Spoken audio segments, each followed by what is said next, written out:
Raise your hand if you're married. None of you are married. Raise your hand if you would like to be married to your baby's father. One. The rest of you who don't plan to get married, why don't you plan to get married? I'd like to know that.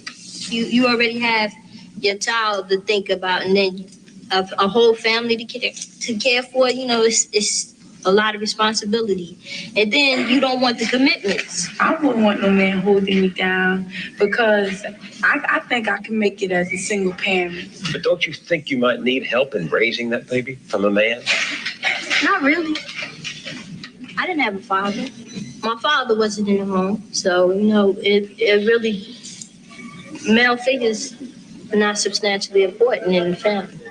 That clip right there was from a 1986 CBS special hosted by Bill Moyer discussing the state of Black America and the vanishing Black family. In this clip right now, you're looking at a group of young Black mothers, none of them married, all of them single mothers, and all of them but one said they did not want to get married to the father of their kid.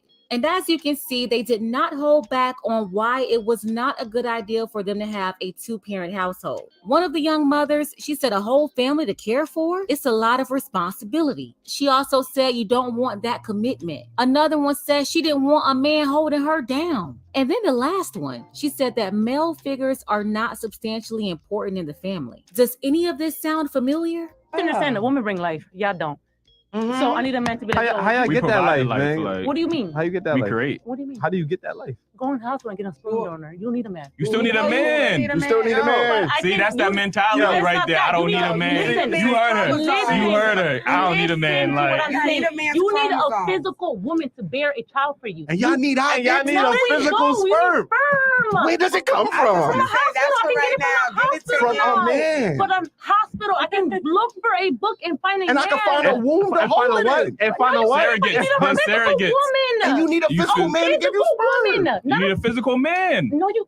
Obviously, people say you have a baby. Are you going to get married? What is your take on that? Do you want to get married?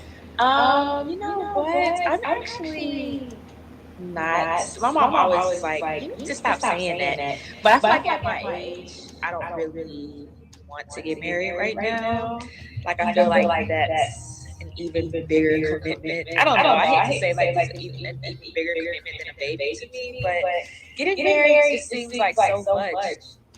I don't have no meaning. Guess what? I'm okay. I'm fine with it. I don't need I'm done. Can you believe it's 36 years later? Are things about the same or worse? Take a second to make sure you're subscribed to this channel. Click the notification bell for updates, and if you're new, include new subscriber in your comment below. I'm going to try my best to respond to all of you. Thinking about holding up, filing up sex, man. If a girl, she get having a baby, carrying a baby, hey, that's on her. I'm not going to stop my pleasures because of another woman. What about birth control? What about condom? Girls don't like them things. They don't like them things. They'll tell you to take them things off. They figure that you saying that they filthy or they dirty or something. It's been a startling change in values. 25 years ago, you would not have heard such things said so freely because they were not embraced so widely. The strong family was still the backbone of Black America, and 3 out of 4 children had both parents at home. That is true no longer. Most Black children are now growing up without their fathers. The result is a world turned upside down as children copy what they see and repeat what they learn. LaDawn said she didn't have a father in her home and doesn't think her children need one. She's not unusual. Half the Black families today are headed only by a woman.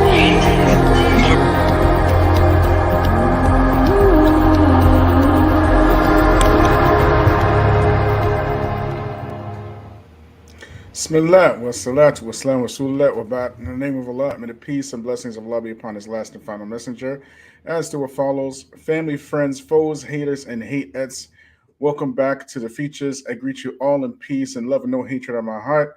Assalamu alaikum wa rahmatullahi wa barakatuh. May the peace and blessings of Allah be upon His last and final messenger. And before we begin, please like, please subscribe, please share. And please hit me up on Patreon. As you know, we got a lot of haters up in here. And this particular topic, I came across this video from Pink Book Lessons earlier on this week.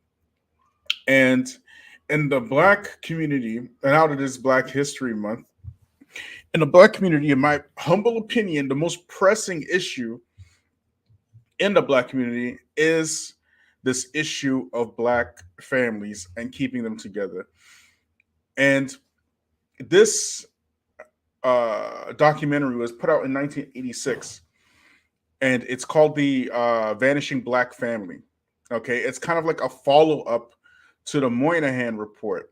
Now, last week, when we had covered, I can't remember what we covered, but I touched up upon a small thing, and I mentioned that feminism is essentially a reaction, the white woman's reaction to slavery.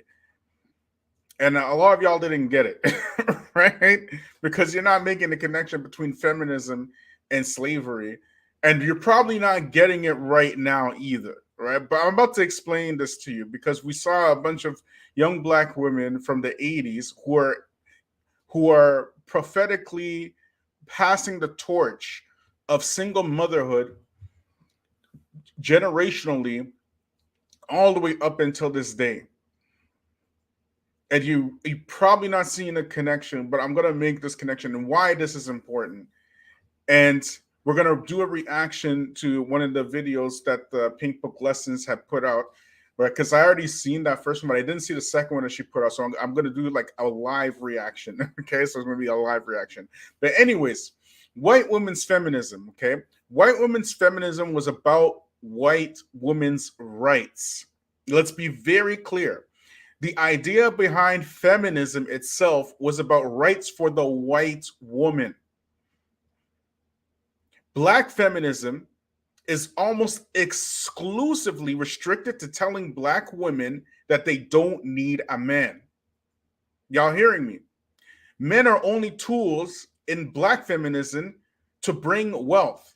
So now the Black man has gone from being fathers and husbands, and they've been gone from that to being reduced to broke niggas and F-boys.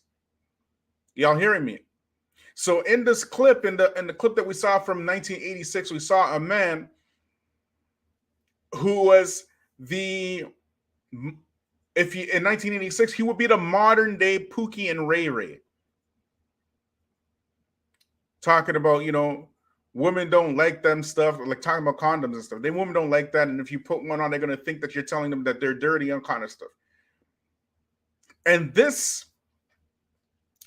social construct is not a natural social construct. It's something that's been imposed or forced upon the Black community since the times of slavery. And we're going to get into that, right?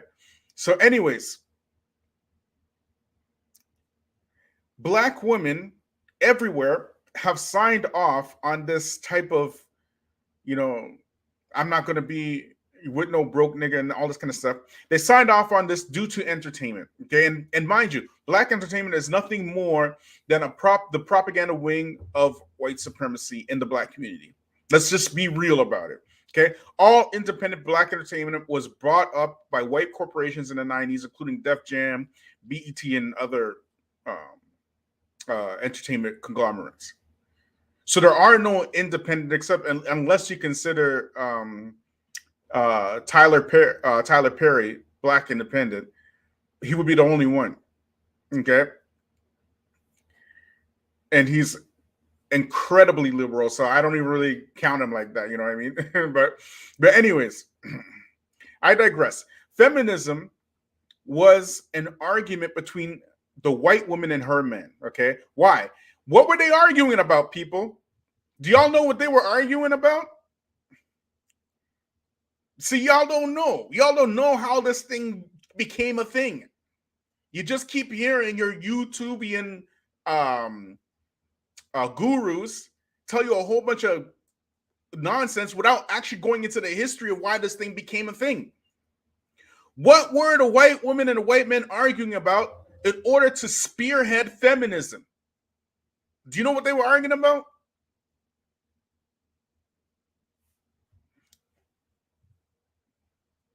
Her rights and her money and property. Thank you, Sister Tika. They were arguing about her rights and her property and money. But what was the property and the money that we're talking about? Thank you, Tika, again. They were arguing about slaves. You see, back in the times of slavery, when a white woman got married, she had to give up all her wealth to the man because only men were allowed to own property and wealth. That was the law. Y'all hearing me? The law was that men, and only men, white men that is, were allowed to own property and wealth. And what was the wealth at that time? The wealth was slaves. Y'all play too much.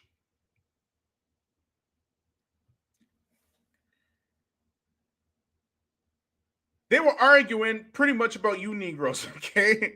Who would own you, okay? When white people started getting rich off of black slaves, okay?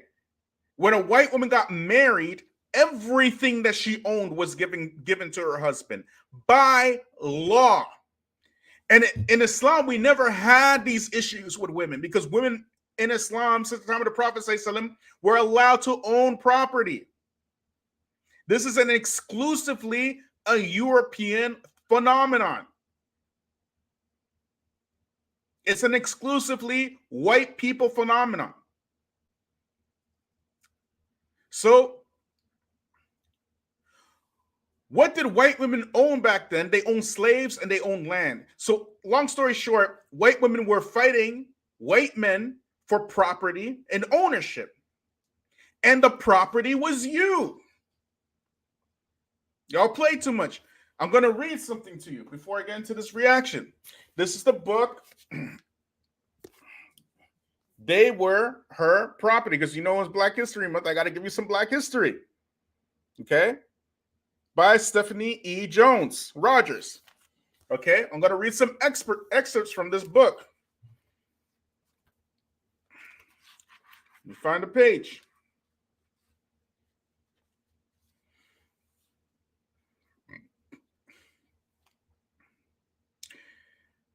November 1841, while still a resident of Mississippi, Susan Hunter purchased 18 enslaved people on 3 separate occasions. She later moved to Kentucky, and shortly after her arrival, she went to court to have her legal title to these slaves recognized. This is what was going on.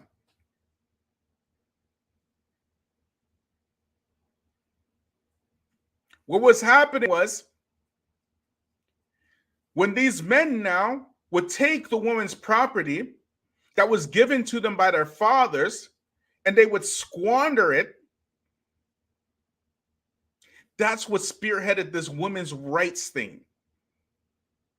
Y'all hearing me? She had been advised that Kentucky law granted a married woman the right to purchase slaves or other property and hold the same to her own separate use. They didn't have that right before these things started happening. And she asked the court to recognize her right to hold these slaves for her sole and separate use in the state. The court acknowledged Hunter's ownership of slaves she named in her petition. Okay? So, this idea behind the single mother, did it start after the civil rights movement? That's the real $1 million question, isn't it? The $1 million question is, did this single mother thing begin in the civil rights movement, or is something else happening here? Y'all hearing me? See, y'all play too much, okay? When they look at you in Africa and India and all the darker countries on the planet, and they make your countries poor by design, by the way, they tell you the reason why you are poor. Ya salam. The reason why you are poor is because you're having too many kids. Isn't that what they tell you? They don't tell you because of the economic stranglehold they put on your countries from puppet leaders, which they impose upon you and support warlords in your country to make resources cheap so they can steal them out of your countries and send them to Europe. They don't tell you that. They tell you that the reason why you are poor, yada, because y'all having too many babies. And what does Allah say in the Quran? Doesn't Allah tell you that your babies are not sources of you being poor? So who are we going to believe now? We're going to believe Allah or the enemy. But if, let's say, for example, that babies were the sources of poverty or being impoverished, right? What were these white women doing with your black babies during slavery? Like, what were they doing? What was the mindset behind a black woman having multiple black babies in the time of slavery? What was it? Do y'all know? Let's read from the book again. They were her property. Let's read, shall we?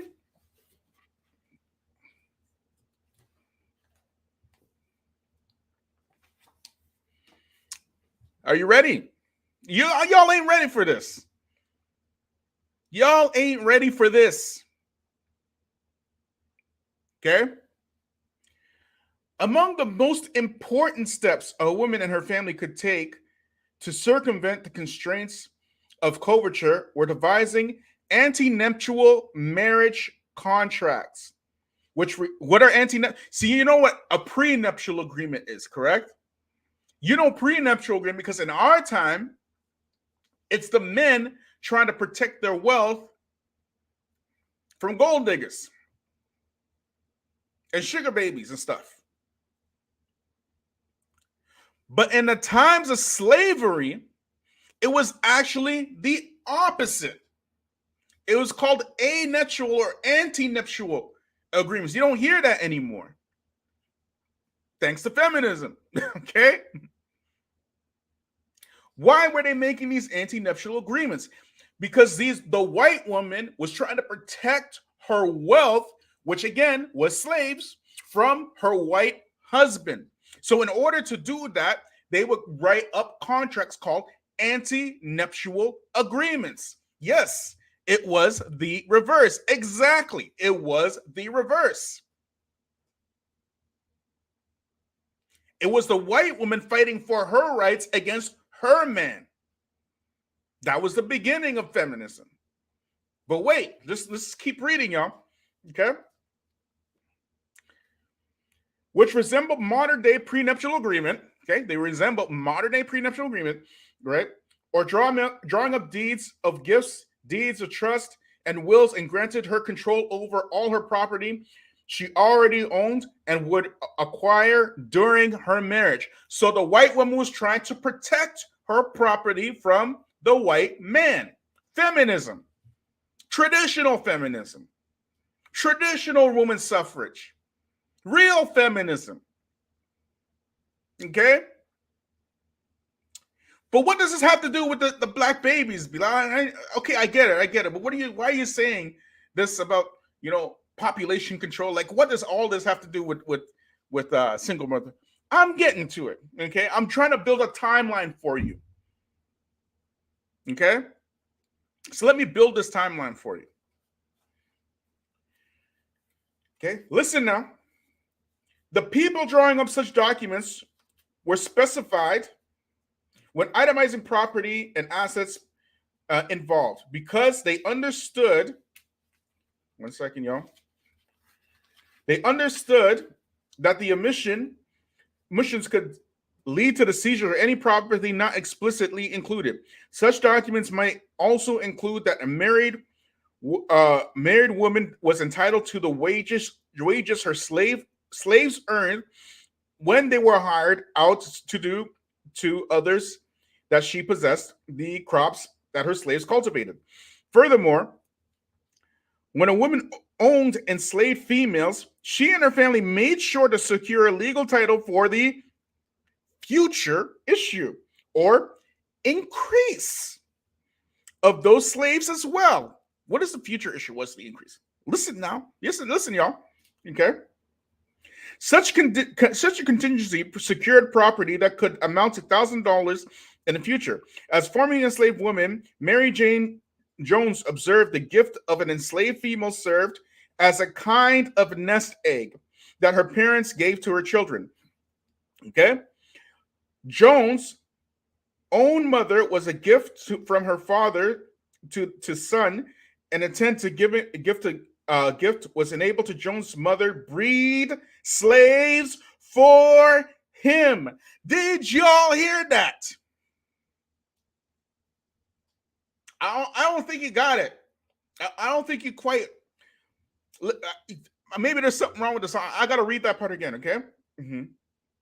The intent of this gift, what was the gift? A slave woman, okay, was to enable Jones' mother to breed, and it's in quotations. I wish y'all can see this. It's quoting. She's quoting the man. Exactly what he said. I wish y'all can see it.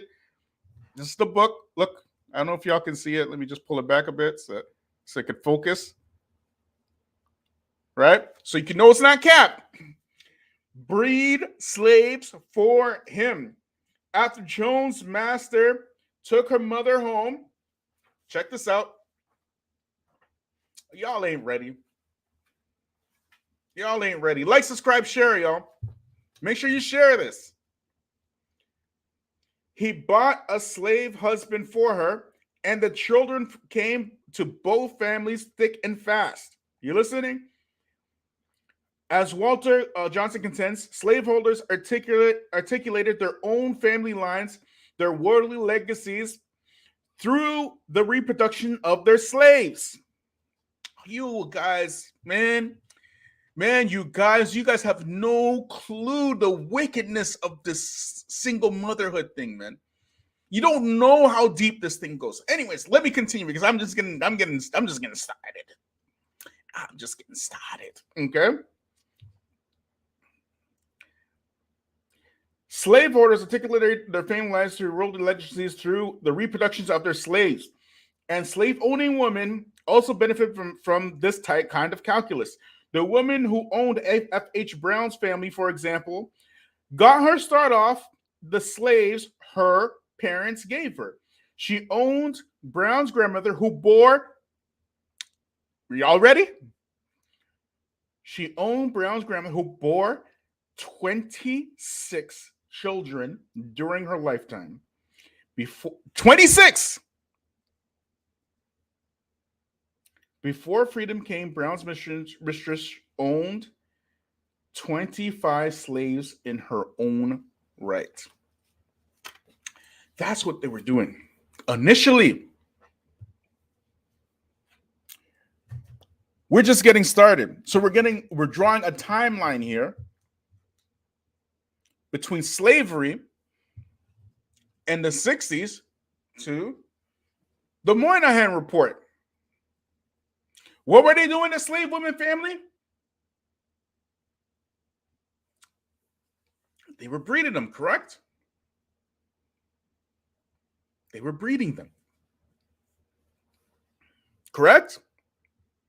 Okay. Let's look at the Moynihan Report because some of y'all don't, some of y'all Negroes, your arch enemy is reading, and your main nemesis is facts and figures. So you expect us to believe anything that comes out your mouth because it just feels right. And you don't like truth. You like feelings. Let's look at the Moynihan Report, shall we? Let me get the screen shared up. Like, subscribe, share, people. Make sure y'all are sharing this.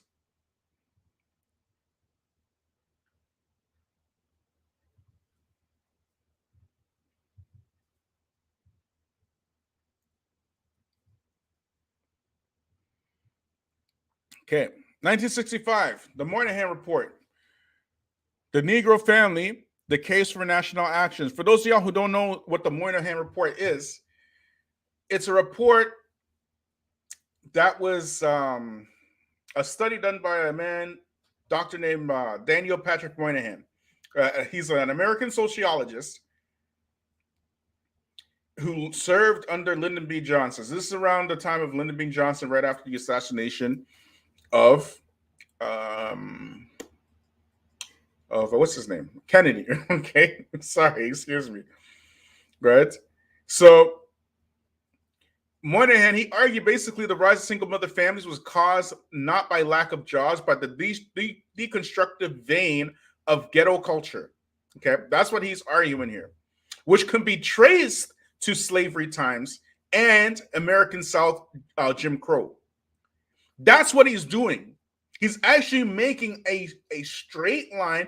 The reason why these families are like this is because they never had family structure. And this is because of this devil slavery and Jim Crow. And now it's being exasperated. That was his whole line of argument, okay? But anyways, you can see here, non-marital birth rates in the United States from 1940 to 2014, okay? So over here, when they started recording black figures in the 1960s, that's when they started caring about black figures, 1965, somewhere around here. You can see right here is about just over 30%, okay? The report that was done in 1965, it was about 25%. And you can see nobody, we are number one when it comes to single motherhood, okay? Non-marital birth rates in the United States. Number one. And I want to come back to this because I want to read some things from the report itself, right? Actually, let me just show you one time. Let me show you some of the stuff that he wrote. One second, y'all.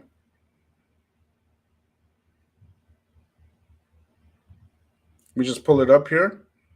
Let me just show you guys some stuff. Because y'all think this is cap, and it's not. And this is the most pressing issue, in my opinion. There's so many pressing issues in the black community.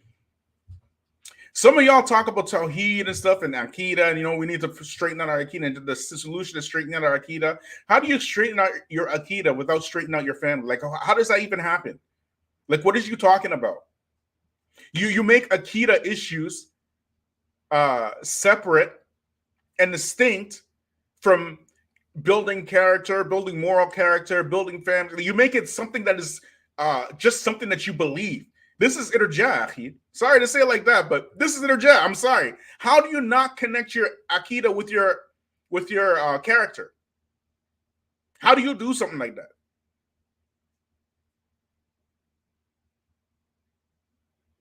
It's like trying to make a distinction between chocolate cake and sweetness. Like, what is you talking about? Y'all need to sit down. That's why we're in a hell of a condition right now. We got knuckleheads who are leading the knuckleheads.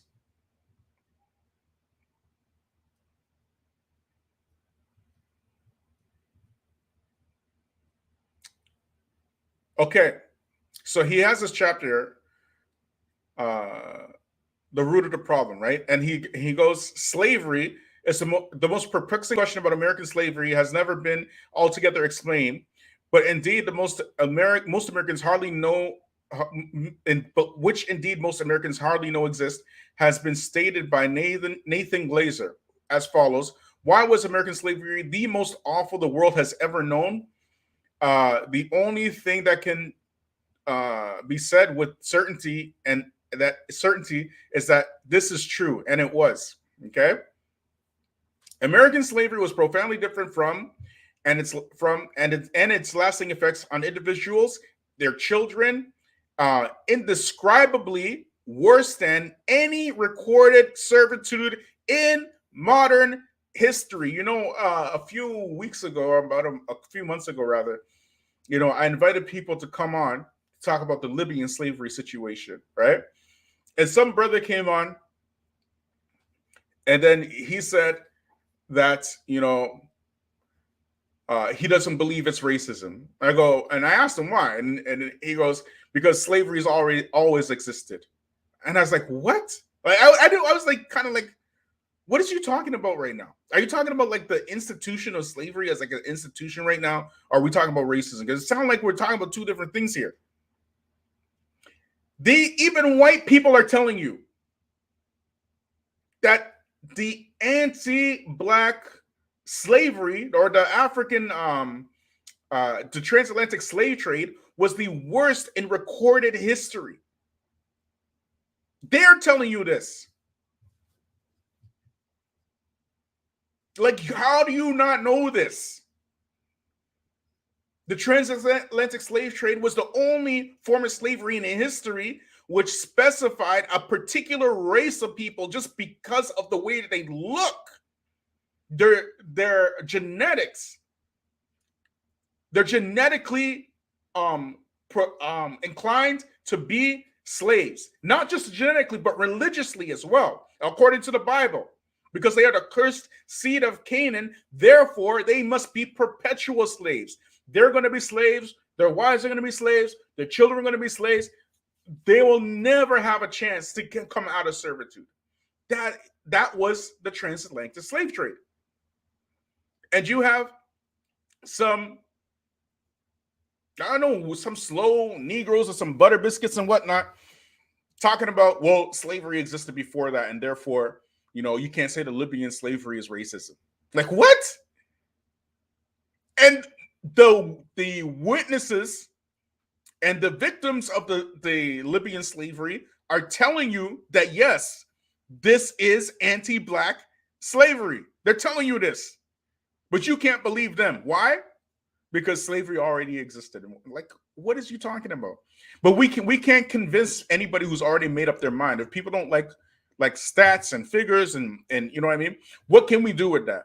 All we can do, right, is use this information in order to build our own community and understand our enemy and how they think. That's what history is about, really. You learn the lessons of history, not to repeat them, but to understand the types of people that you're dealing with and why they think the way that they do. So anyways, the peculiar nature of American slavery was noted by Alexis de Tocqueville and others. It was not until 1948 that Frank Tannenbaum, a South American specialist, pointed the striking difference between Brazilian and American slavery. Feudal Catholic society in Brazil had a legal and religious tradition which accorded the slave a place as a human being of the hierarchy of society. Okay? A luckless, miserable place, to be sure, yes, but a place withal. In contrast, there was nothing in tradition of English law or Protestant theology which could accommodate the fact of human bondage. The slaves were therefore reduced to status of chattels, meaning things to be owned. Often, no doubt, well cared for, even privileged chattels, but chattels nevertheless. This is the Moynihan Report, 1965, people. In the United States, the slave was totally removed from the protection of organized society compared to the elaborate provisions of protection of slaves in the Bible. Okay? The black slaves in American society were removed from protection of organized society. Does anything like this sound familiar in 2022? Y'all are tripping. You play too much. His existence as a human being was given no recognition by any religious or secular agency. Any of this sound familiar? He was totally ignorant and completely cut off from the past, and he was offered absolutely no hope for the future. His children could be sold. His marriage was not recognized. His wife could be violated or sold. There was something comic to be about calling the woman to whom the master permitted him to live a wife. They thought it was a joke. And now we have black women repeating the words of the masters. I don't need to be a wife. I don't need no man. Isn't this what they're saying?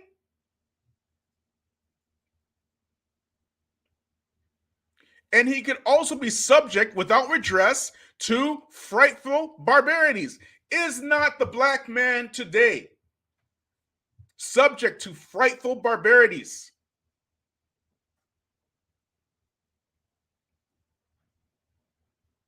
I'm just asking.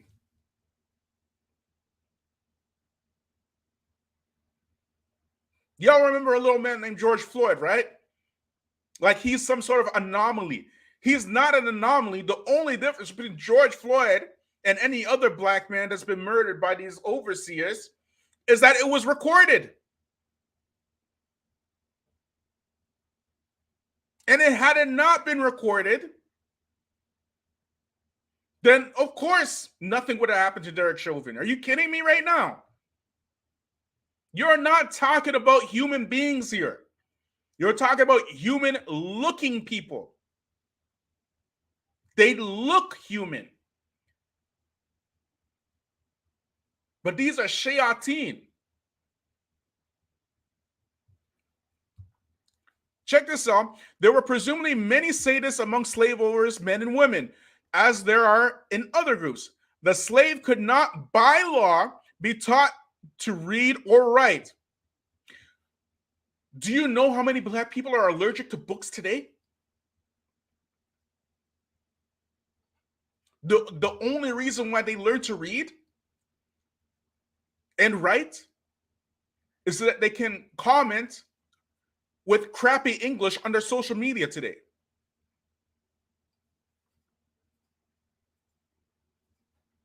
So now you got the chance to act. The whole point of them preventing black people from reading and writing is to keep us dumb and subservient. That was the goal. Now you know how to read and write. And what are you doing with this skill? You're on Facebook telling other black women after your fifth or sixth divorce how to be good in relationships. That's what you do. And black people are running out of excuses. We are running out of excuses now. As Muslims, it's even more pressing to take responsibility and accountability because our relationship with Allah requires and necessitates us to take responsibility and accountability and to change the situation, not to keep it going. Can you imagine? These human-looking people prevented you from reading and writing, to prevent you from getting an education, to prevent you from being able to protect yourselves legally, financially, economically, every single fiber of society. That's why they prevented you from an education. And now when you can get it, you prevent yourself. I'm just saying. He could not practice any religion without the permission of his master. He could not. Are you listening to this? This is the 1965. This was written. 1965 by a white man. A white man wrote this. Is any of it cap? It's all real, correct? He could not practice any religion. That old time religion, Jesus is Lord, without the permission of his master. Do you know people in the Muslim community today who try to prevent us from practicing any type of religion without their permission? Do you know people like that? This is too much. Do you know people like this today? From the Sufis and the Salafis, both. This is insane. And could never meet with his fellows for religious or any other purposes except in the presence of a white. Do you know some people today, like I keep saying, the black church is now the black masjid. Do you know some people today that they will not congregate or have a halakha or whatever? They always tell you, don't go to this masjid, don't go to that masjid. Sufis, and let's be completely transparent. Unless they have an Arab in front of you telling you what to do and what not to do.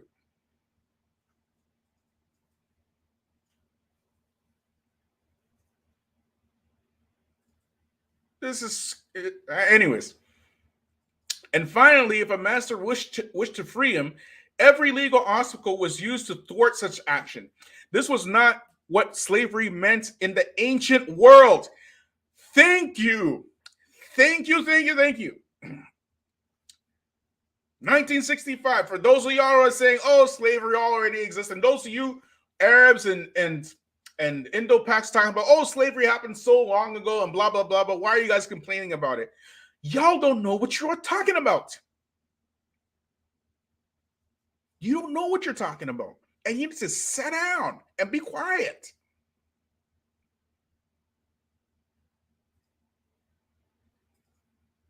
Moynihan Report, people.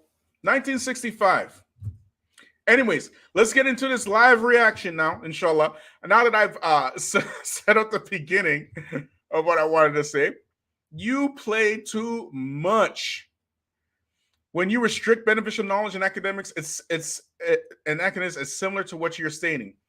It's not me now. Every person in society understands the importance of education, except for Black people. Black people are only people that habitually and consistently talk down being married, okay, having a man in the house, and getting educated. And they don't know where they're getting it from. And I'm telling you where you're getting it from. Does any of this look natural to you, organic to you? Y'all play too much.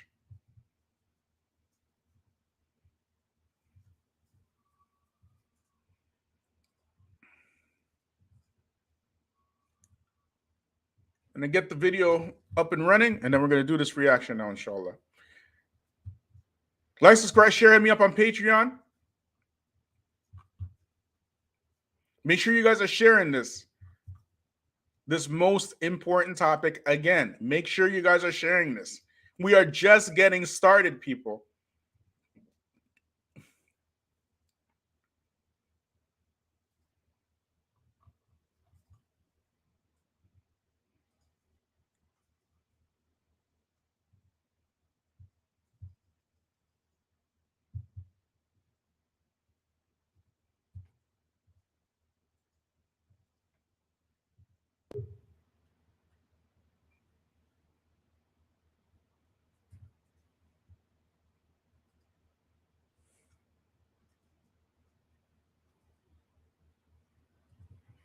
Okay, so I haven't seen this video, so I'm just going to set it up right now. All right, I'm going to bring on my brother Abu Sufyan. I don't think he's seen it either, but we're going to react to it live. Okay?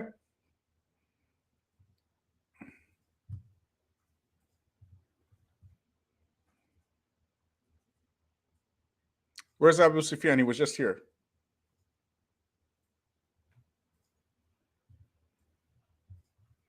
Abu Sufyan, come back, inshallah. All right. Anyways, I'm going to play the video out. Let's go. Let's jam. What did you like about him? His legs. His legs. I got a thing for bow-legged boys. Bow-legged boy. I love them. Sound like a check. He got some gorgeous legs. I just don't know. Darren Lyle is the father of Clarinda's baby. He is 18 and lives in central Newark. He dropped out of high school when he was 16. He has never held a steady job. I spend most of my time listening to the radio. I don't go to school, I don't work, I don't do nothing. Just like this killing time. Did you want to have a baby? Not just not really, it's just hot. She just popped up banging. Were your friends impressed? Not everybody was telling me, she Isn't that like a 1980s version of a Pookie and Ray Ray? Oh yeah. Hear me? Yeah, I can hear you, bro. We can all hear you, man. So, but where did this mentality come from? That's the whole point. If you read the Moynihan Report, they're telling you directly that the mentality itself is not something that's organic. That's something that's stemmed from slavery and Jim Crow. SubhanAllah, this information, first of all, Assalamu alaikum to you and Assalamu everyone alaikum. else. I feel like SubhanAllah, this is very enlightening, because I think we had this discussion before. I used to think this was just something like it's a trend today, to be honest. No, it didn't start today. It was 1986. That's crazy, because because we've seen, we've mentioned like you have a good brothers who have jobs, brothers who are educated, brothers who are established and whatnot. And then you have these sisters talking about, I ain't need no man, but yet they end up with some brother from the block come out of the jail or a straight up loser, like it's like, what do you want? Like you want a man who can beat you and treat you like trash, takes your money, and then you feel like, oh, I owe it to him, and he owes it to me or whatever, and he basically exploits you in doing that, But this type of mentality now is more clear where it comes from. The root of this mentality, you know what I mean? And man, like mashallah, it's just to be honest, it's really shocking. This thing is really shocking. Yeah, and I don't know how long you've been, but did you catch the part when I read from the book? Everything, from the beginning, all of it, and that was like subhanallah, like they ingrained in them like since exactly like since day one, man. Just day bad. One. It's like we're talking about like before the Civil War. I'm like during the time when they were they're like 1800s, isn't it? Yeah, 1800s, late 1700s, early 1800s. That's not yesterday, actually. This stuff is not yesterday, but it's amazing. Like even if you look at, I was interested even the clip you shared in the beginning, with when they were asking the black woman, like, if you want to be single or want to be married or whatnot. But you highlighted some issues like how the black families were stronger. Or actually, it was a documentary they were highlighting like how black family was stronger back in 60s, 50s, and so forth, so on. Yeah, that's a fact. If you think about it, since you come from the time of the golden age of hip hop, right? Like if you look at it, when they start hitting in the 90s, right? The early 90s, whatnot, the West Coast rap and etc. They start they start defaming women again. If you remember, that's a fact, because what happened was all those record labels, they got bought out. They got bought up by Jewish organizations. And it was these Jewish organizations started pushing the gangster rap culture, because it wasn't like that in the 80s and the 90s. But look at how they defamed the woman in that, Akhi. Exactly. Calling them B word, the H word, you know what I mean? Yeah, there was a Allah time you never even hear that type of language, especially referring to black women. You know what I mean? Also, if you go back, also like if you go in detail even further, like actually, there's a lot of the black scholars, like intellectual scholars. A lot of them said actually during the Jim Crow time, it was actually it was a good benefit for the black people because it kept all the families together and all the black people together because they had to depend on each other. That's as soon as the Jim Crow started breaking up with the whole, civil. Well, what happened was movement. integration. Yeah, integration. Exactly. Yeah, what happened was with integration when that kicked in. That was the beginning of the destruction of black economic independence. Yeah. Right. Because and many black businesses were destroyed because of integration. But let's keep watching this video. Yeah, go ahead. Go ahead. Look just like me, and she is kind of cute, kind of pretty. That was like make me feel good. Sure. Do many of them have babies? That seems like that's all they be doing around here is making babies and shit, making babies. 3 words that stuck out to me: it just happened. And that explanation is very annoying to me. Doesn't matter if a man said it or a woman said it, nothing just happened. And although they were young, him and his baby mama, they knew how babies were made. He said making babies, that's all they did around there. Having a baby, although they weren't really together, so young. Because when they had their first baby, she was about 15 and he was 16. And you can tell it was the only thing they thought they could do to give them a sense of accomplishment. The generation after them, they found a sense of accomplishment by going to college and getting corporate jobs. Now in today's world, in addition to degrees, modern women especially, they like to measure their success by their ability to file for LLCs and corporations. Everyone ignoring the increasing problem of the vanishing black family. They thought the baby was cute, like a baby doll. And yes, the baby was adorable, but they... Now this point here, right, what she's mentioning on the Pink Book lessons, right? At that particular point is something that kind of like started in the 60s as well. It's not like a new phenomenon actually. You know what I mean? And it's kind of been building. What's called the baby boomer era or something like that. Yeah, but it was uniquely a black type of experience where, because what happened was during the time of desegregation, again in the States particularly, the same guy, David Moynihan, was given a position by Richard Nixon. Okay. The same guy, right? He's given a position by Richard Nixon to work in the government with Richard Nixon, and so he was working with Lyndon B. Johnson. He did the Moynihan Report, gave it to Lyndon B. Johnson because black people were losing their minds, they're rioting and stuff like that, and then he worked for Richard Nixon. And what happened during this period is that Nixon was basically telling black women, okay, you guys can now go on welfare, right? We're going to give you money to go on welfare, but there's going to be a few conditions, right? The first condition is you can't have a man in the house. Alongside. All right, keep on going. Yeah. All right. So as long as you don't have a man in the house. No, I'm laughing because there's points to that. That's why I'm sorry. Yeah. Yeah.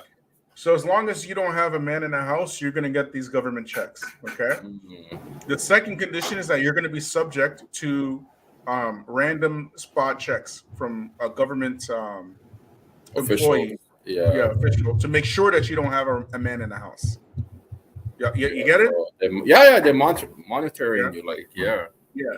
So what happened is that black women, they had a choice to make. They can choose their man or they can choose the government. And they chose the government. Mm-hmm. You understand? And guess who's this master? Remember you talking about the slave master, whatnot? Yeah. So guess who's the master now? If they do it's the judge. Yeah, of course. The judge is the father. The judge is the husband. The judge is the master. Yeah. Well, again, the judge is a government entity, right? Like I know, that's what I mean. Like the judicial system is a government entity. So now you're essentially saying that the government is going to be the father of these children. Yeah, and the only value that a black man has in the life of a black woman is to be a sperm donor and a paycheck. They have no other value outside of that, because black men can't raise babies, according to you. Yeah. So every other group, every other people group, they value their men. No matter who it is, they will value their men, even if the men are incredibly misogynistic. They value that having the presence of a man in the home. The only group of people that don't value this presence is the black woman. And not only that, they do have a black man in the home. There's a culture of chasing the man outside of them, doing anything to test him, to emasculate him. You understand? This is the culture. Now, so when the woman from even feminize him too, to feminize him, yes. So now when a woman from the Pink Book Lessons is talking about how the woman, the modern woman now is getting educated, and but this is actually not necessarily a new thing, right? This is something that's been building up for the better part of 6 decades. Yeah, it seems like they're building up and repackaging. Just like the whole white supremacy repackaging. It's the same thing, Effie. It's just a recycle. Because there's a big difference between black feminism and white feminism. They're not the same thing. Oh yeah, 100%. White feminism is for white women to get their rights from the white man. Black feminism is all about chasing the black man out of the house. That's all it is. Yes. Right. But anyways, let's keep watching this video, bro. They made a human being with no established family. You see, they come from a time and place where grandmothers raised the babies and welfare paid the ladies. Take a second to make sure that you're subscribed to this channel. Click the notification bell for all updates. If you're new, include new subscriber in your comment below, and I'm going to try my best to respond to all of you. Also, if you're from New Jersey, let me know below in the comments. Much love to all of the viewers from Newark. Darren told us that in this neighborhood, it's easy to get involved with girls and easy to get into trouble. Darren has been arrested 5 times for stealing, suspicion of homicide, and for possession of a deadly weapon. When you were arrested for carrying a dangerous weapon, what was it? One of those big machetes. Machete? Knives and big knives. You mean you just carried it around with you? I used to bring it to school with me. I mean, that's hard to conceal that, isn't it? No, because I had like this blue coat. It was like a blue goose. And I poked a hole in the pocket of it, and I just put it right in there. Now, even when even though this is an old, like a documentary, you can actually see the trauma on this man's face. Right? It's 1986. Oh, you can see it. No, the black guy. The black guy. Forget the white guy. White guy is interviewing, right? He's gonna go back to the suburbs and live happy. He's just doing his job, He's just doing his job. But you can just I can see that, Yeah, you can see that he's got trauma that he's dealt with his entire life. And this is something that is common amongst North American black folk. Very common. And nobody's coming to help you. That people got to understand that. You know what I mean? Ain't nobody coming to help you. Nobody, you're not gonna get no. The government is not coming to save you. Exactly. So if you understand that, then what is the one person that you can depend on for help? Your mother? Definitely not your mother. I'm sorry. A single parent. Oh hell no. No, because like I'm just thinking about this young man's situation. You know. Yeah. I just remember the story of DMX, the rapper, right, and also 50 Cent, right. If you actually know their story of their aggressive attitude, whatever, you'd be surprised it came from their moms. Yeah. You know, you're talking about, Tupac having a crackhead mom, whatever, but at least she has some kind of intellectual, whatchamacallit, like something like activism, you know what I mean? Like there was like she actually helped him to read books, whatnot, right? But these guys were horrible, actually. Like if you read their story, 50 Cent, I think it was like, her pimp killed her, you know what I mean? Stuff like that. Even Mike Tyson, we go far, even Mike Tyson, same situation with his mom. All these guys have problems with their mom and the absence of their father, right? Yep. And a lot of these guys, they end up just going so aggressive and self-hate, and just just crying out for help. But like as you see in this case of this young man coming with the machetes and all traumatized, because if he goes back home, he's traumatized. Yeah. He goes back on the street, he's traumatized. So it goes back to your question. So where's he gonna look for help? Yeah. And the only person that can help us is Allah, as Sister Tika pointed out. That's the only person, that's the only being that's available to help us. The problem is these guys don't know God, Akhi. They're not Muslims. And whose job is it to bring them the message of Allah? Yeah. Whose job is it to bring it? That's our job. Are we doing our job? Yeah, Akhi, we doing our job, but the job keeps getting interrupted. You know what I mean? The thing is about these interruptions that you're mentioning, or diversions, or yeah, I understand what you're saying. I know what you're saying. There needs to be a total shift in strategy, right? Because these interruptions have been happening for the better part of 30 years, right? Almost 30 years now going, right? And we can't be focused on the interrupters. We got to be focused on Allah Himself, right? What does Allah want from us? Because the blueprint is already laid out for us. And it's like Allah is gearing or calling the Black community to send a message to the world. You understand? Like how Allah sent a message to the world from the Arabs. Right. You know what I mean? The Arabs, if you look at the similarities with the Black community and the Arabs were illiterate. The Arabs were killing each other, fighting each other. The Arabs over a whale, Akhi. Over a water they were whale, ignorant. Akhi. You know what I mean? Akhi, I don't know if you read the Jahiliyyah book on the Arabs before Islam. Akhi, I'll send it to you, inshallah. I read in Arabic. I don't know if it's in English, but I read in Arabic.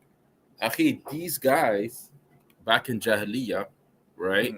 They used to actually have like group sex, right? But it was so bad that a woman would be in a tent, right? And then a man will line up, right? So they will just train her, right? Sorry to be explicit, but this is in the books. So they would train her, like everybody would take turns on her one by one, right? And then if she gets pregnant, then she decides who's going to be the father. She points the finger.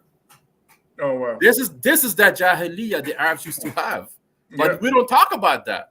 Yeah. All we talk about is that the tribal, trivial, and all this stuff. Yeah, because that's some hardcore Jahiliyyah. Crazy Jahiliyyah stuff too. That's hardcore, right?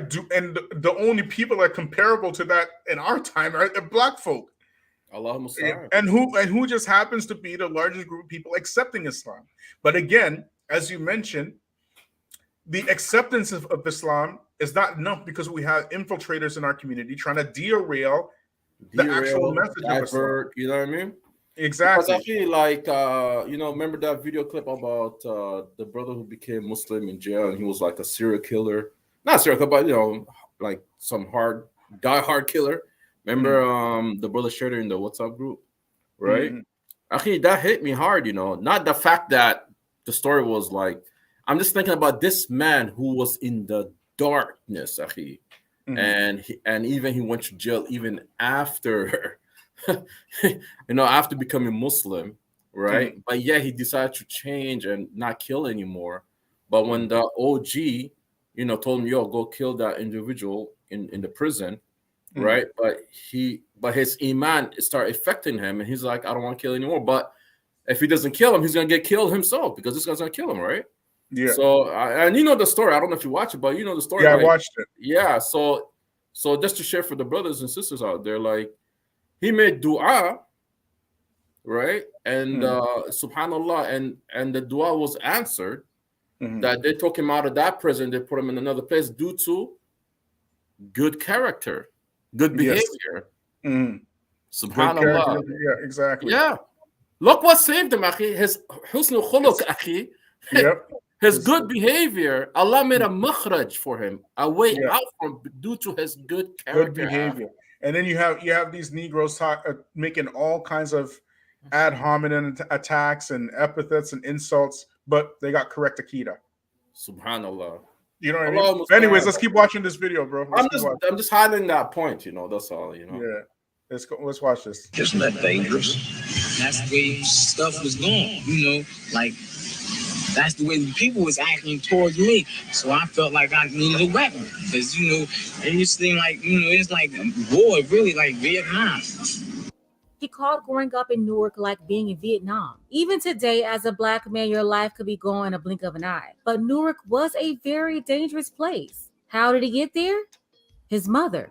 She had babies. She didn't have a plan for them. She didn't have money, and the government money, it was just enough to keep them in the hood. She could never get out of the hood because she didn't have a man in the house with a second income. And the reason for that is because they were having babies with men because they liked the way their legs looked, or because they thought he was cute. They didn't think about, one, waiting to have a baby until they were prepared to do so, and then two, choosing the right man to be the father. First baby at 15 years old, pregnant again at 16, just 2 months after giving birth to baby number 1. And then the only guidance they had, they're single mothers, both of them. And according to the teen mom, she said her mother and her grandmother didn't tell her anything. She said they didn't teach her what not to do. Obviously, they knew it was a path of failure because they had gone through it themselves, yet they didn't instill or warn their daughter or their son. And that's why these lessons are so important even today, when Black women often complain about the bad guys, what they... This is such an important point because Black people, not just women, the men as well, they have this history of justifying their backward behavior. Allah, I'm sorry. You know what I mean? Like yesterday on Facebook, right? And I honestly, anybody will tell you, I don't really do the Facebook thing. I just kind of promote the channel on my Facebook. But every once in a while, I get in the mood, right? And I blast. I didn't blast this sister, but anyways, not this woman. And you know what? Let me just read it for you, man, because it's so crazy, right? And I don't want to put her name out, so I just want to read it for you, right? But this is one of the craziest things, right? Let me try to find it first. But they tried their best to rationalize backwards behavior because they themselves are participants of the backwards behavior. So instead of saying, I made a mistake, what I did was wrong, I shouldn't have done this, I shouldn't have done that, they tried to justify their backwards behavior. You know what I mean? Maybe she deleted it. I can't even find it. I think she might have deleted it. All right, alhamdulillah, no problem, man. Yeah, I think she might have deleted the thing, man. You know what I mean? Or that's so funny, man. But essentially, what happened was this brother, he put a picture of a Black family in the 1950s with the father, the mother, and the kids, and then in 2020 with a mother and a bunch of kids, and then the caption was like, "What happened?" Right? And this woman, she was like, "Oh, here it is. I found it. Hold on. Let me." Oh, it's still there. Yeah, it's still here. I got it. Let me read it. This is what she wrote, and I'm quoting her. She goes, "Back then, women was getting beat up and broke down to their lowest point." Okay, let me just post the picture so you guys can see, but I'm not going to put her name or anything, right?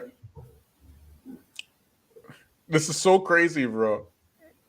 Right, but anyways, let me just share it with you so y'all can see.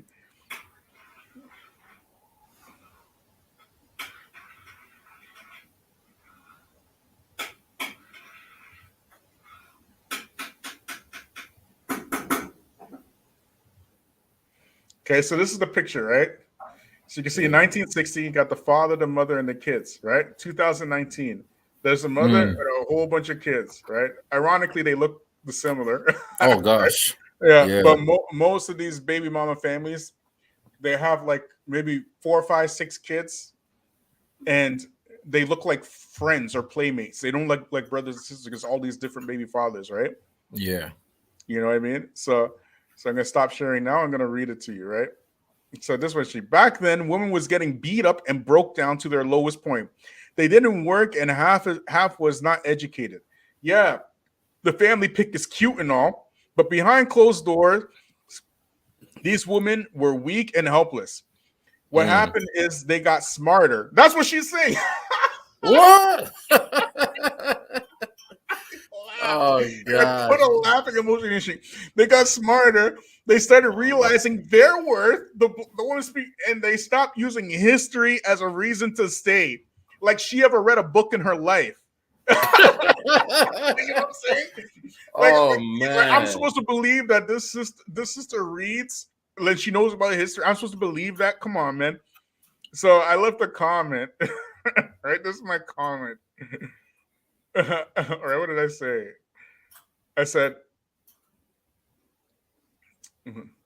spoken like a true modern day baby mama. Right? Who else is gonna write something like this? Is a married woman gonna write something like this? Nah, is a family woman gonna write something like this? It has to be a baby mama, right? Yeah, somebody's just toxic, right? Yeah, well, not only that, but she's justifying her behavior. I don't know this woman. I never met her before. I never seen her before, right? Yeah. I don't know who she is, but I know just by the way she's talking, she gotta be a baby mama. Only a baby mama would say something like that. Yeah. Right? And then she goes like this: trolling doesn't look good on you, sir. If you comment on my comment, can you at least pertain to what I'm speaking on, what we speaking on? And I'm like, I trolled you online? Like, what is you talking about? I said, trolling what? Let me guess. Single mother, probably from a line of single mothers and single siblings and aunties who all don't need a man, and your kid's probably your best friend, right? Where's the trolling? If you want the facts, read the Moynihan Report. I know she doesn't read. She's not going to read that. Yeah, that's the thing, guy. Yeah, like that's like when she said, like when she made that comment about history and whatnot. Yeah, she's obviously like a big gap of absent-mindedness in exactly what's going on. She's only reacting to the modern day situations, actually. Yeah, somebody needs to like educate her about, Well, here's the thing, like with Black people, they're running from education. You understand? I'm telling her what to read. You think she's gonna read it? No. No, she doesn't even know what she's saying. She does not even know what she's saying. She's saying that it's the woman got smarter and learned from history. A word. That's actually a feminist statement. Actually, yeah, it's a modern day feminist statement. Yeah, which history book did you read this from? These.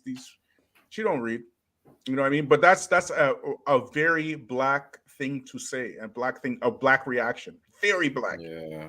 You know what I mean? They react on their emotions instead of actual facts. Facts or reality, Exactly. Yeah, you know I mean? Facts or reality. Allah musta'an.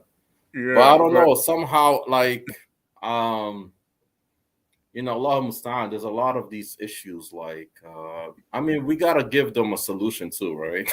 we can't just talk about the problems, but the solutions are there. Mm-hmm. You know what I mean?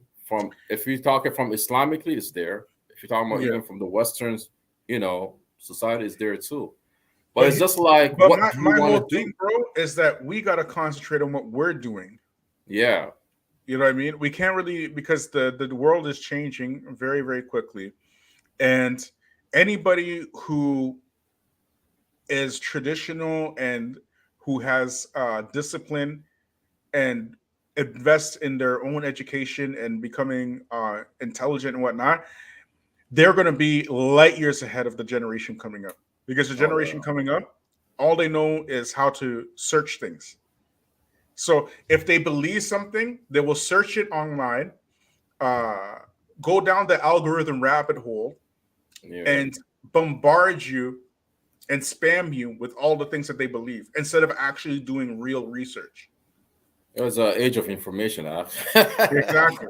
Right. And anybody at any time can put anything nefarious out because you don't read, you don't study, you don't do any research. You're legit. You don't do research. Your research is at the end of a Google URL. You know what I mean? Yeah. That's what you call research. You know what I mean? You But don't even your research, I feel like even the ulama, they say this, even from the Salaf, right?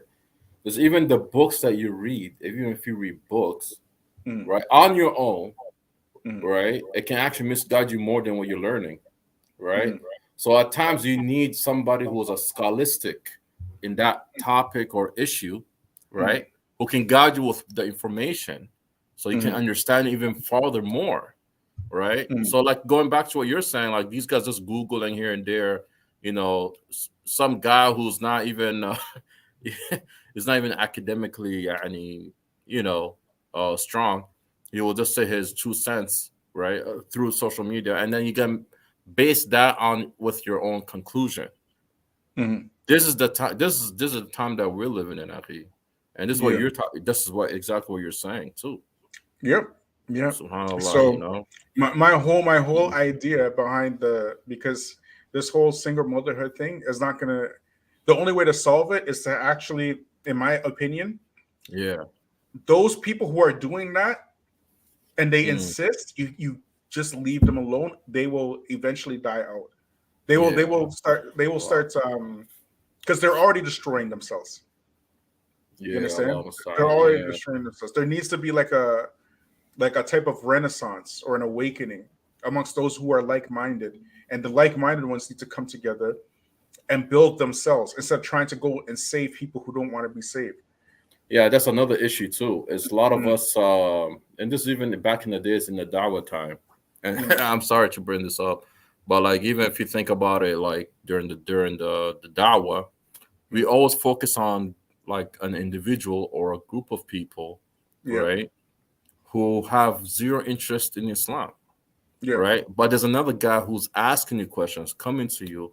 He's responsive. He's asking, you know what I mean? Like you're supposed to put your effort on those people, not the ones who are like, stubborn or hard, like they might try to act like they're interested, but they're not there, So this goes even back to our Black community. I was just thinking about this. Sorry to bring this up for any brothers out there, but or sisters. Like if you look at it, even in terms of the Dawah in Africa, or especially in Africa, like Black America, right? Especially in America, right? If you look at the racial numbers of those who embrace Islam, right, are the Black people in America, right? And since when? I mean, like, I'm sorry, but maybe I don't know. But since when was a masjid donated from overseas to a Black community? Allah musta'an. I don't know. I don't know if that's even like any projects, projects for schools, or because there's a lot of money dashing elsewhere. But I don't know. I'm just asking. But that's what I'm saying. Like this, there's not. I don't think.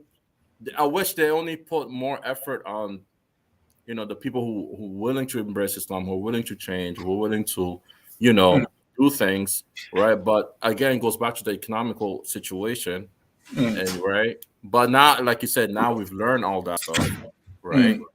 But so we should, of course, we have to, regroup, right, and work as a group economy, and work as together, and and just kind of like detox all these, or filter out all these mistakes that we had in the past. Right. Okay, let's keep watching this video. Yeah, but I just want to add that. Okay, bro. Oh yeah. They fail to realize is that these women, these are the ones who raise those men that they don't want. People like these women from the I Don't Need a Man crew of 1986, they did it. They raised them. Yes, they are the ones who raised the kids that's in their laps. Have you asked Darren to help you with the baby? No, because I see he can't even help himself. He can't. It's pitiful to say that, but he can't. He wasn't prepared to be a father? No. And he still isn't. Were you ready to be a mother?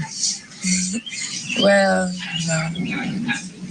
But now that I am, I just have to take it step by step. She not tender-headed. Clorinda relies on welfare to support Shaquana, but it's her mother, Gloria Henderson, who gets the check for the whole family. Gloria, 34, has never been married. She was a teenager when Clorinda was born, just as her own mother, Clorinda's grandmother, had been when Gloria was born. When you were pregnant, did you assume that you could turn to welfare for help after the baby came? Yeah, but I didn't have her just to collect welfare. I had her because I felt that it would have been a part of me. I would have had somebody to live for and also somebody to love and love me back. That's that single mother mentality. My child's going to be my best friend and this and that. You know, see what I'm saying? Mm-hmm. But all of this, if this was said today, it would be just as relevant. You know, my mother was a single mom. My grandmother was a single mom. The only thing you're missing is my great grandma. My great grandma was a single mom. You know what I mean? Well, her great grandmother was not a single mom. her great grandma probably wasn't a single. Great grandma was probably because she's from the 60s or 70s. Whatever. But mind you, yeah. This is 1984, right? So if it was set 86, today, 86 actually. Is it 86? If it was set today, it would be just as relevant. Yeah, just as relevant. I mean, actually, like today. Okay, sorry to cut you off. Off on, man. Go ahead, bro. No, I was just saying, right? Like, if you think about today, right? Mm-hmm. You know, the whole feminist movement amongst the Muslim sisters. Yeah. Now, because we talk about Muslims, if you want to talk about the Muslim amongst even Muslim sisters, right? In general speaking, right? A lot of them are globally, Muslim sisters globally, right? Who are with hijab and the prayer salah and everything, right? Actually, they don't want to get married. Mm-hmm. Well, they it's not that. But also, but no, there's a reason behind that. Those Muslim sisters you're talking about, I don't think they're black. The black woman. Oh, that's what I'm saying. Global. Yeah, I'm saying globally, like any race. The black woman, they definitely want to get married. Yeah. But nobody wants to marry them. And it's because of this stuff right here. It's because of this. What we're watching right now. You understand? He can't take care of himself, blah, blah, blah, blah. You know what I mean? When they see the black man, they look at the black man as like a kind of intruder. Okay. You see me? And these are the same types of women that are raising black men to become single. Allah Musta. I remember Sister Soldier. I don't know if you know her. Sister Soldier. Yeah. SOULA. Was it SOUL? Yeah, I know. Yeah. I read her book called No Disrespect back in I think 99, 2000. Yeah. It was actually someone gave me that book to read, right? Yeah. And I didn't know it was an autobiography, but anyways, I don't go too details about it. So there was a passage I read in that book, right? That she was speaking about the problems. Like, you know, she was a social activist, right? And she was banned to enter Canada, by the way. So anyways, she was talking about like the different experiences she had individually from people she knew from her community and the people she knew personally from university and whatnot. And subhanallah, she mentioned that the problem that she mentioned some examples, like some relationships she had, and like with a brother, like it was a Muslim guy. She used to have astaghfirullah, but she used to have a boyfriend who was a Muslim guy from university. And anyway, she was just talking about like when he broke up with her, whatnot. She was talking about like the problem with the black man in the community, like in the black community, right? She said the problem, there's so many single moms, right? That the children, the sons, right, they adopt the character and traits of the woman. Even she said that. She said that. Wallahi, she said that. And then she said that's why the men are becoming more like feminine. Effeminate. And they respond everything to emotional. If you look at the emotional. Black man, the black man in general, they carry these effeminate traits that they don't understand are effeminate traits. Like the way that they react to things, like they react to everything, and everything has to be emotional. Everything. Yeah, that's what I'm saying. That's what she was saying in the book. Everything has to be emotional. It has to be confrontational. You know what I mean? There's no diplomacy. You feel me? Yeah. It's all aggressive. This type of aggressive, really feminine nature. Yeah, like challenge. Where Why you challenge me or something? yeah, Like instead of yeah, being you a know what I mean. man, just Like you accept just your act errors. on emotion only. You know what I'm saying? Exactly. So Just on the. if I say something and you get offended by it, you must answer. You have to answer. You can't be quiet. You Yeah, can't I just love let the it slide. style. No, you have to give a response, and then I have to Yeah, respond, and and then the little small thing turns into a big, massive thing because your opinion has to be heard. That's an effeminate trait it is. Actually, because I men are understand. generally the stoic sex. They're the ones who don't. The alpha male, right? Yeah, Like the but not just alpha. alpha, just men in general. They don't just respond like. And this is an important part of the male nature that they Mm. don't respond quickly Yeah, to. they're very collective. Yeah, Yeah. They have to be. yeah. You They have have some to kind be of. Yeah, you because have you are to have the some kind men of are the ones who are going composure. to be at work. The men are the ones who are going to be bossed around. You know what I mean? So they can't afford to be emotional. You Mm-hmm. understand? Yep. Because if you have a boss and your boss is like rude or tyrannical or whatever, right? Which is common for in the workspace. It's very common, right? Imagine if every man now responded to that boss in a emotional manner. How long you Yeah. think? How long you think they're going to be working for? Not too long. Not too long, right? Yeah. Yeah. But it's the woman's nature to be emotional. That's her nature. Mm. You understand? Yeah. Yeah. Yeah. Yeah. I understand. Yeah. You feel me? But even So, in our workplace, it's like, yeah, Allah Mustaan. I don't get off the topic, mm, but even our workplace is like, you know, there's a you see the bosses mm, treat treat females differently than males, actually, yep, due to this nature of a woman. I mean, it's out of right. respect. There's nothing wrong with it, right? But the man, he cannot be the same, actually. You can't be the same. Well, I A man remember has one to time. because generally, especially when you're working in Western society, Yeah, uh, production is what's most important, right? They don't care right. about they want the job done and that's it. And you're not going to get the job done worried about people's feelings and stuff like that. They don't care about that. And that's why it's Yeah, important for a man to be stoic in his approach to things. You know what I mean? He right, doesn't right. just talk for the sake of because he felt insulted or something like that. I can't count the amount of times I've been called nigger at work. I Allah can't Mustaan. like, and that's real, man. I can't even count. Like, I can call niggas so much at work. It's ridiculous, bro. And I never, not once, reacted in an emotional manner. I never told that story until like I think like maybe 2 or 3 months ago. Right, my Yeah, wife I never heard. knew. Yeah, My yeah, that's my wife crazy. never knew, and I told her. Right, and I just decided to put it out on YouTube a couple of months ago. Right, but and I told her like, do you know what happened to me when I was working? Right, Yeah, but that's the. But now because I was like that, it teaches you how to navigate your emotions. You see what I'm saying? yes, I But understand. Yeah. but if you can't navigate your emotions, you cannot be productive. Oh It's yeah, impossible. oh yeah. It's impossible. Anyways, No, it's let's okay to respond. have emotion, but like you just gotta learn how to control. Just like anger is emotion, right? Ain't it?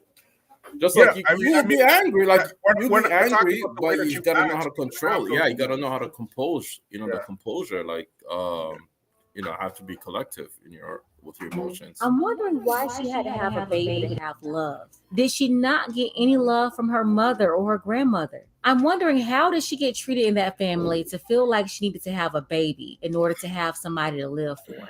And could it be possible that her mother also didn't warn her because she wanted access to the extra check from the baby? Or did she want her daughter to stay single so she could have a babysitter slash best friend? Probably the same way that her mother sabotaged her. And that's why she wanted to have his baby so bad. That's why. You see what she said about the best friend? Yeah. Now I'm gonna go back to my Facebook. Right? Actually, wallahi, this happened, man. I'm gonna go back to my Facebook. I'm gonna read that same thing, right? Now, again, I Mm, don't know this lady, right? yeah. And I don't go around, just talking to random people or whatever. But that was like what she said was so funny. I just thought I just leave a response, right? So Yeah. this is what I said to her, right? The same lady. You should Watch bring this. her. You should bring her on the show, bro. Maybe have an open discussion. These types they're not really interested in any type of criticism. Not even criticism, like open discussion, like what she's but these types are not even interested in that because they're only interested in justifying their existence. So what am I supposed to do? Argue with somebody who's gonna bring out thoughts and feelings and all kinds of nonsense that can justify their existence? So she accused me of trolling, right? And I go, trolling one. Let me guess, single mother, probably from a line of single mothers, with single mother siblings and aunties who all don't need a man, and your kids are probably your best friends, right? This is what I wrote. I don't know her. I never met her. And this is what Pink Book Lessons, they actually said it, They want their kids to be their best friends, right? Where's the trolling? If you want the facts, read a Moynihan Report, 1965. But that statement you posted was typical make-believe in order to justify a cycle which is destroying the Black community, and many Black women are all too happy to participate. That's what I wrote. This is what she responded to me, right? This was no cap, this is the truth. Like she said, you went on my page and saw my pic and saw my son and called him my best friend. His next try, you still don't know me. I'm like, what? What is? You know what happened? She wrote on her page. She has a picture because I didn't know what she's talking about. After she wrote that, I went on her page. I'm like, what is she talking about? She has a picture with her son, right? I didn't know she had a son or daughter or anything, right? Yeah. She has a picture with her son, and his picture says, "My best friend." Exactly. What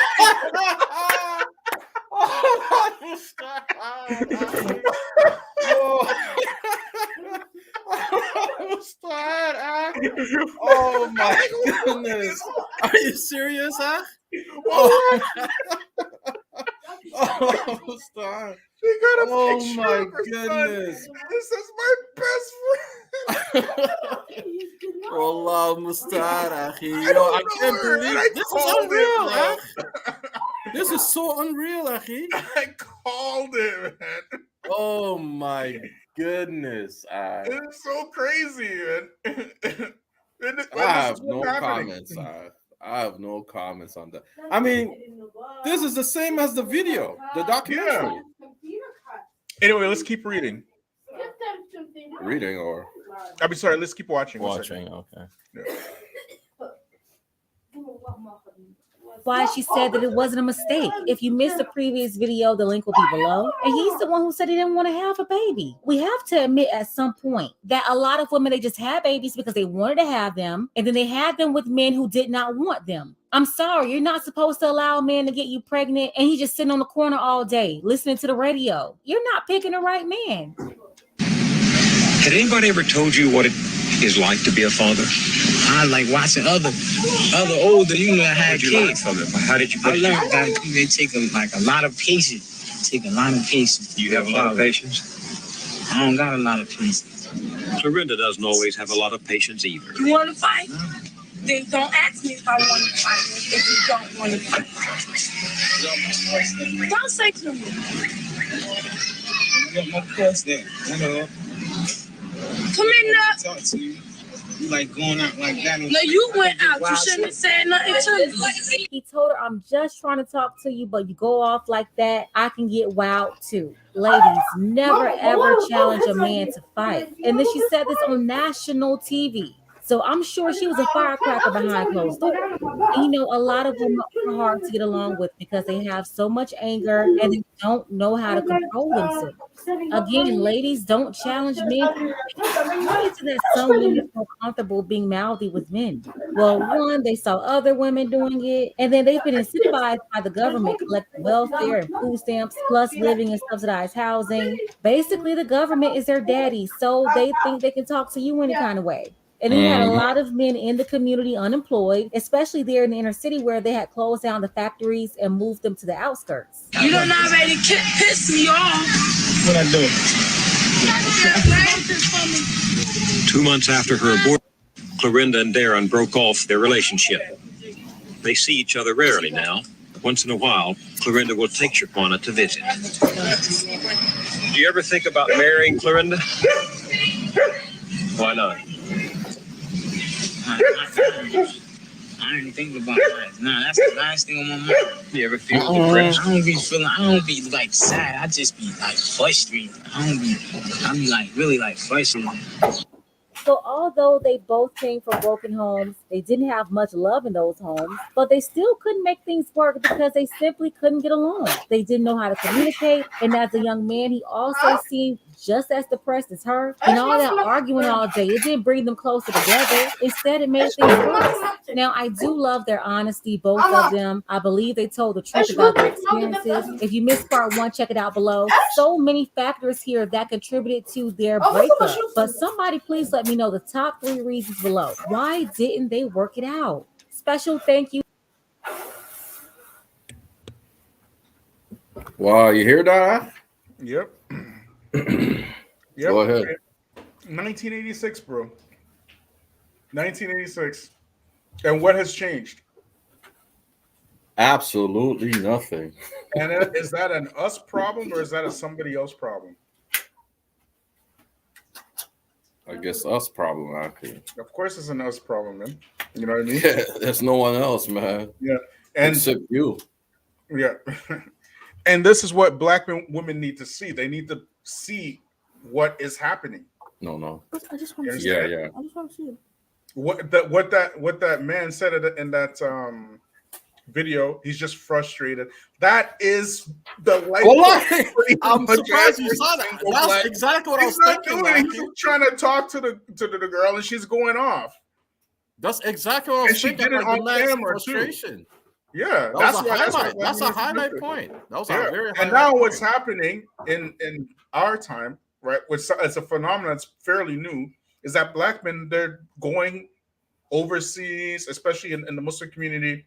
They're finding wives from Morocco and Yemen and East Africa and whatnot. Oh, whatnot. Yeah, because they just don't want to deal with that. That's what's happening. Brothers are going also Indonesia, guy. Indonesia, yep. I know brothers going to Indonesia. I'm talking about getting their feet clean and stuff when they get back home. Yeah. You understand? So, and then we gotta, and if you look at the pool within the Black community, 72% of all children born in the Black community are born through single mothers. Single moms, yeah. Single mothers. So that means that pool right there, when you're going to, as a Muslim, when you're going to look to get married, you have a very large pool of single mothers to pick from. And then you go to finally meet a single mother. You would think that the single mother would compete. They're not competing, and the reason why they're not competing is because it is so normalized in the Black community to have relationship with single mothers. They just believe they can just go on to the next one, go on to the next one, go on to the next one, and this needs to stop. Yeah, it needs to stop. Long story, right? Yeah. And it stops with the men themselves, right? Because particularly Black women are the only people on earth that don't compete for their man and also tell the world they don't need them. No other person says that. That is Black feminism. It's exclusively Black. But anyways, bro, I'm gonna leave you with some final comments and then we'll close it out, inshallah. Okay, man, you said everything. It's just that Allah musta'an, bro. Like, this issue, like you said, it goes way back. But if we're looking at things like, just the points you brought up today, from that slavery and women owning slaves and the whole inbreeding, it's just ridiculous, And the slave master, how psychologically and brainwashed them, and how they inherited all this. This is stuff is like it's deeper than you think. Yeah. And the repackaging of this dysfunctional Black families, or this dividing them, the Black families. Actually, this stuff is ridiculous, because like we mentioned earlier, the Black families actually got back together again, and then they broke them up again. And some of the hip hop, like I said, like some of the hip hop scenes that we've experienced ourselves, right? You know, defaming black women by calling them the H and the B word, you know. Well, again, that is not organic.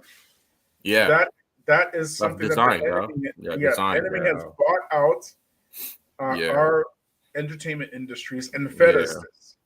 You know what I right, mean? right. They fed us a bunch of BS Yeah, and told oh, it was son, chocolate, and we're yeah, just eating up. This is some real good chocolate.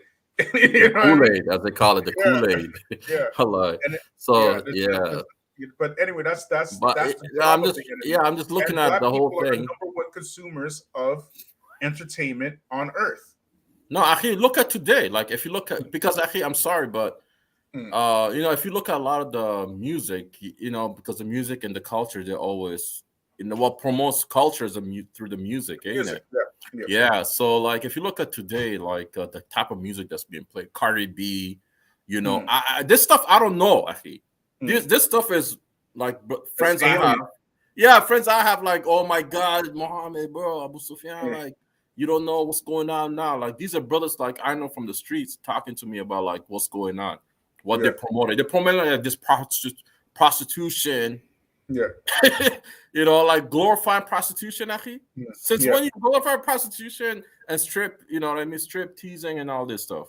Yeah. You But know, who, like, I'm just I'm allowing their children to watch that stuff so that they can be emulating the things that they see in their who's doing it?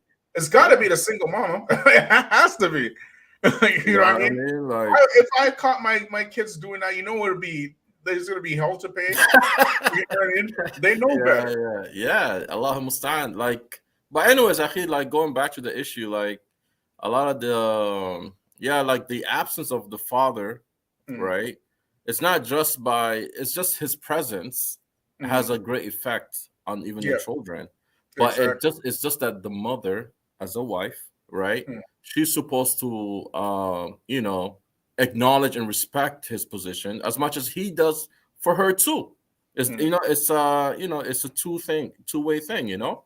Yeah. But like, because if he's absent and then there's no guidance, you know what I mean? And when you have your emotions just running your home and whatnot, actually just like, and then it goes back to that welfare system. The welfare system is the biggest destruction to the black community, actually. Anybody. And we can tell, I don't want, you know, this brother, East Africans now. We talked about that before. Look at them now. Look at them now. Yeah, look at them now. You know, look at the government, living in government homes and living around this area, and then look at them now. You know, so these issues and they claim single moms. Some of them are single moms, and some of them claim single moms, right? And how is Allah gonna put any butter in your home when you know like that, when you're like 100%. that, you know?